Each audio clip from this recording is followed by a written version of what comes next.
Good morning, good afternoon, good evening, good night, wherever you are in the world or whatever time you'll be watching this video. Hi guys, hello, and welcome to another video. Guys, I'm journeying into Mississauga, for work this morning. I've been off work for the last week. So it's just weird going back to work this week. Yeah, I could do with an extra week because guys, last week I had so many things planned to do, but let's just say I only got 40% done. So I just rested. I have some more time off coming up, so I'll utilize that time to do what I want, I guess. But the road has been going good, but up until now. Now what is this traffic? I just can't. I know I saw they get some cop lights. Yeah, there's some cop lights right here. Oh, I pulled over some. Oh, that person, the tire looks flat. Looks like they have a flat tire. Well, anyways, guys, so what's up with you guys? What's the weather like in your neck of the woods? It's pretty humid here in Ontario, and this morning I think it should be raining today, but let's see. I have my umbrella. Okay, yeah, I went out on Sunday and I took out my umbrella out of the car, so I just double checked and it's back in my car. Now guys, I don't know how many of you have been seeing this uproar in Canada here regarding some international students, and it's basically some Indian or Punjabi international students who are making the news because apparently they are on they say that they're on a hunger strike, but then you have other people coming out and saying that it's only when the cameras are on that they are portraying to be on a hunger strike, but once the cameras are off, you see the food deliveries coming by and dropping off the food, and you see them eating. Now the whole story behind this hullabaloo is that these students are from a college called Portage College, and I believe it's Alberta, and it's not a government designated college, right? It's one of those what they call career college or student mills. That's what they call them. And what these student mills do is they bring over persons, mostly from India, into Canada under a supposed student visa program, right? So they all find the loophole, they say, in the Canada's immigration system, where you bring over persons claiming that they're students, and then they supposedly go to those colleges, do a 2-year program, and then after the 2-year program, then Canada has this student program where once you attend a designated learning institution, after you complete your program, you are eligible for a postgraduate work permit I think they're not exceeding 3 years though. So if you're on a 8-month or a 1-year postgraduate program, then afterwards you would get a 1-year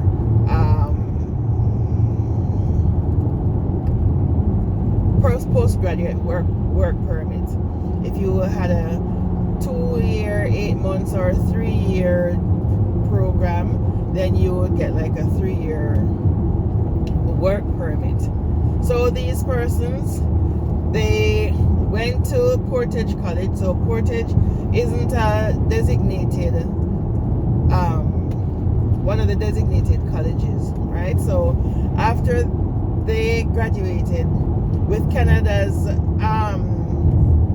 update on their immigration system now, they really are following to the T the immigration program. So they have denied these people postgraduate work permit, and a lot of people know that coming to Canada as an international student, if you are interested in becoming a permanent resident, then transition into being a citizen in Canada, then one of the routes, one of the eligible routes you could take is the student route, right? Because that is how I became a permanent resident in Canada. I came here and I went to school, and I became a permanent resident, then transitioned into to a citizen, right? But for these students now, guys, ignorance of the law, you can't be right if there is ignorance of the law, right? Once you're living anywhere, it is your duty to find out all the rules and regulations of where you live or whatever is happening to you. If you're with a company, you need to know the rules and regulations of the company, know everything about the company so that you don't get yourself in trouble.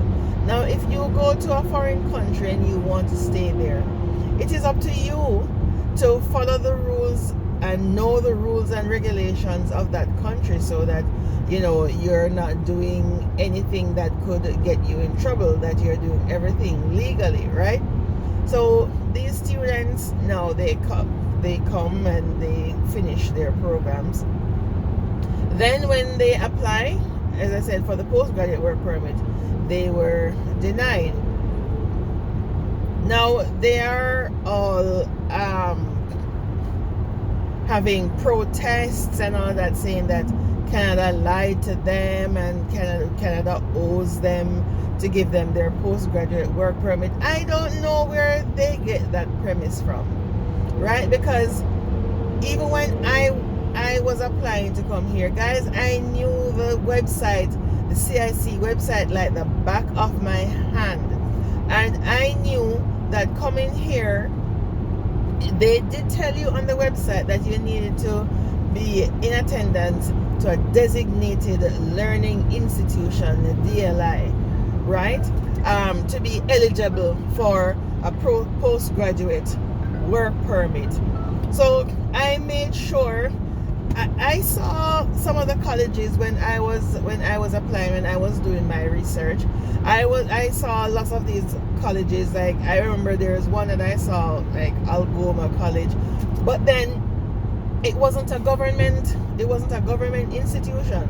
So I know that if I wanted to stay here, if I wanted to get a work permit after, I needed to go to a government institution.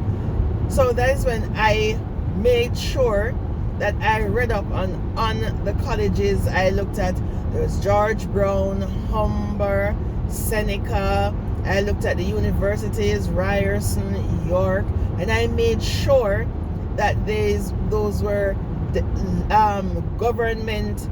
government institutions, because I didn't want to have any problems, right? So I made sure that I enrolled in a government institution, because I say, okay, after school, then I know I wanted to get a postgraduate work permit. Also, there were lots of stipulations. You had to maintain a GPA of above 3.0, right? So I made sure that my GPA was, I had a close to 4.0 GPA all throughout school. I was on dean's list and all of that. So I made sure, because they had said that if you don't maintain a 3.0 GPA, then your student status could be in jeopardy. So I made sure that I followed the rule, right? Also, at the time when I came here as a student, you had to be enrolled in school for 6 months before you could work off campus. So you could get a work permit within when you just started school. You could work, but you could only work on campus. But if you wanted to work off campus, you had to be enrolled in school for at least 6 months prior, right? So, and I guess that was one of their ways of ensuring that you were here for the main purpose of being a student, right? And even so, while school is in session, you couldn't work more than 20 hours per week. So you could only work part-time, because again, your main purpose here was to be a student. And while you were on break from school, then you could work full-time. Okay, but then I didn't have any of that, because what I did, I just went to school straight. I didn't take any time off because I wanted, to finish school as quickly as possible. So I didn't take any summer off or anything like that. Now, I made sure that I followed the rules, and once I was finished with school, I got a job. I said, okay, let me get a job that will help me to apply for permanent residence. Guys, with Canada immigration, the rules are always changing. The rules are always changing every day. So you have to keep abreast. You have to know what is happening. Because when it was time for me to apply for permanent residence, guys, that was the first time when they were introducing the English test, the IELTS, right? My batch of persons applying for permanent residence was the first batch that we had to do the IELTS program.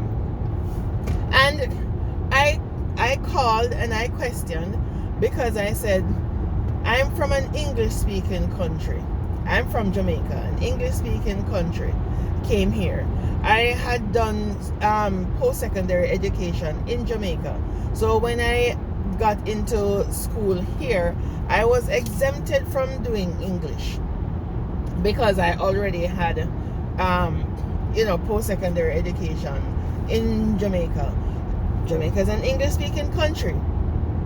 When I came here, I'm in Ontario. Ontario is predominantly English-speaking. So I called them up and I said, I'm from Jamaica, English-speaking country. I attended school in Ontario, English-speaking, and I speak English. So I asked, could I be exempted from the IELTS? You know what they told me, guys? Remember, they were just implementing the IELTS, the English test. And again, I'm from an English-speaking country, attended an English-speaking institution, live in an English-speaking province, everything English. You know what they told me? No, I cannot be exempted from doing the IELTS, right? So I had to pay, if I'm not mistaken, it was like $275 or something like that to do the test. And what was I gonna do? I couldn't complain because it was their rules. This is their country, their rules. I have to follow their rules, right? I can't, jump up and say, oh, when I started, you guys didn't have this as a prerequisite, so I'm going to protest because you just implemented it as soon as it was my time to apply. No, I followed their rules. They said I have to do it, then I have to do it. So I don't understand why these persons are protesting, because there is nowhere on the government website, on the CIC website, where it says that when you finish school you must or you will get any of these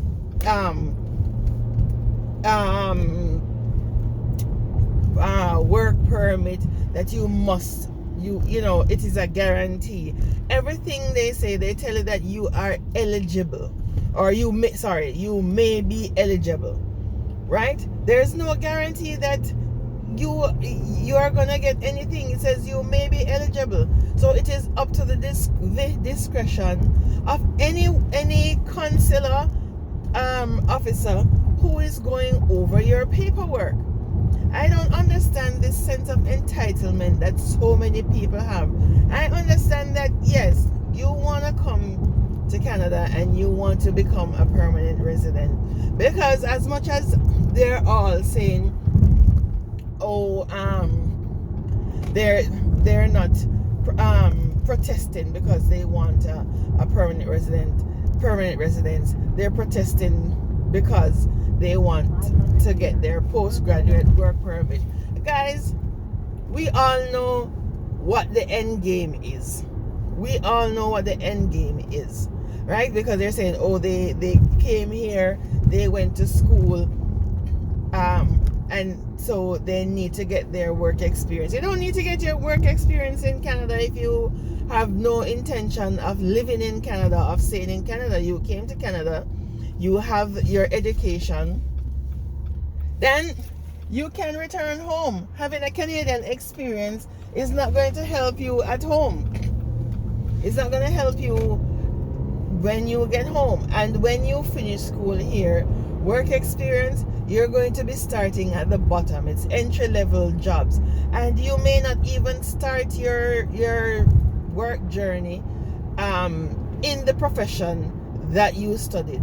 You have to do something else until you get what you want, because highly unlikely that if you did your undergrad, or no, those colleges are a diploma.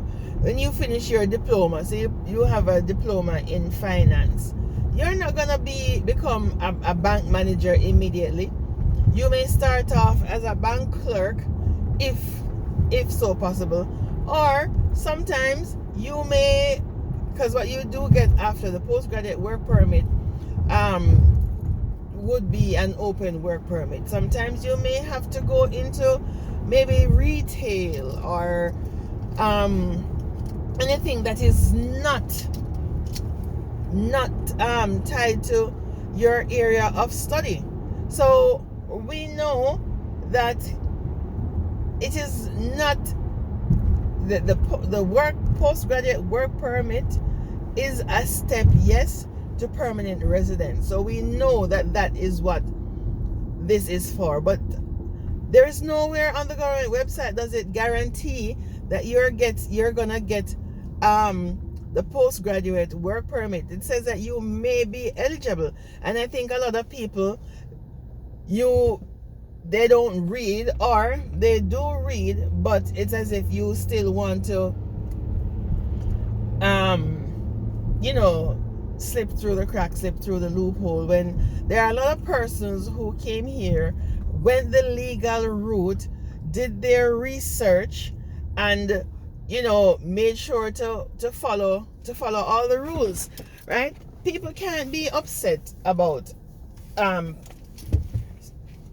immigrants coming here, people want to, you want to go to school and you want to transition. Nothing wrong with that. But you go about it the proper way. And if the country chooses to reinforce the rules that they have held for a long time, you can't be wanting to bully them into um doing things your way, right? Because I noticed that it's just crazy. You can't be bullying a country because you want what you want. That is not how it goes. Now, if the country says that they are denying you the postgraduate work permit, then you should return home, because remember, your main purpose of getting here was to study. You completed your studies, so now you return home if you are not successful with the postgraduate work permit program. It's as simple. So what I'm seeing here is all this bullying. The government the government did not trick anybody. The government is not entitled to do anything. It is your responsibility to follow the rules, know the rules. Because if they had wanted to stay here, if you said, okay, you came here and you went to one of these student mills, right? My thing is that when you come, you read the rules, know what is expected of you. And if you realize that your institution will not make you eligible to get what you want, because again, they have always stated that you needed to be attending a designated learning institution. So the onus would be on you to find out if your institution was a designated learning institution that would make you eligible for your postgraduate work permit. And then, the onus, as I said, is on you to find out if your institution is a DLI. If it is not a DLI, you could always transfer, right? You could always transfer to a DLI institution. Make sure that you have the credits. Make sure you're eligible for school and transfer. Once you have the student permit, you could transfer your program to another learning institution. So the onus is on you. You're supposed to know the rules, right? So now when things don't fall in line of what you think, of what you want it to happen, now you're protesting and bullying the government. It doesn't work like that. You know what I mean? And guys, I know it is expensive. It is a lot of money, that these people paid to come here. I'm not belittling that fact. But the fact of the matter is, you guys know what the rules are. You knew what was happening. So now that the government has stated that they have denied the postgraduate work permits, and then just like other persons who have left because they weren't successful, then you should just follow the rules and also leave and find another way of reapplying.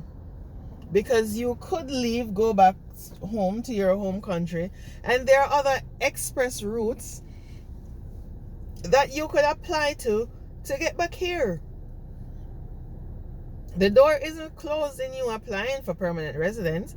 You came here as a student, then you go home and you apply to the other programs to get back here.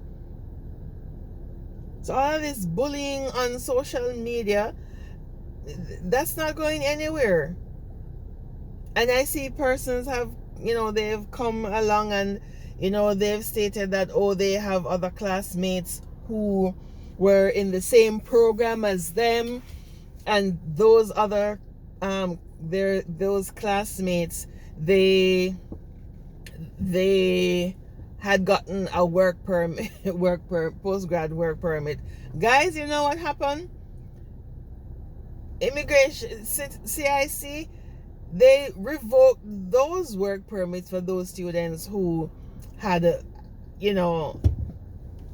had gotten work permit. I mean, they are now following the rule of law. Some people, I guess, had slipped through the cracks. So what they did, they went and corrected it. Now those persons, I'm sure, are mad at these students, because these students are the ones who made them lose those permits. But then again, they're following the rules. They're following the rules. They're saying, one rule for everybody. Now I hope, this kind of sheds some light on what is happening with these international students. And it's just one group of students who are making this protest. The other day I saw a video of a bunch of Filipino students who returned home quietly. They returned home quietly. They were denied the work permits, so they did what they were supposed to do. They bought their tickets and they returned home because they didn't get the postgraduate permits.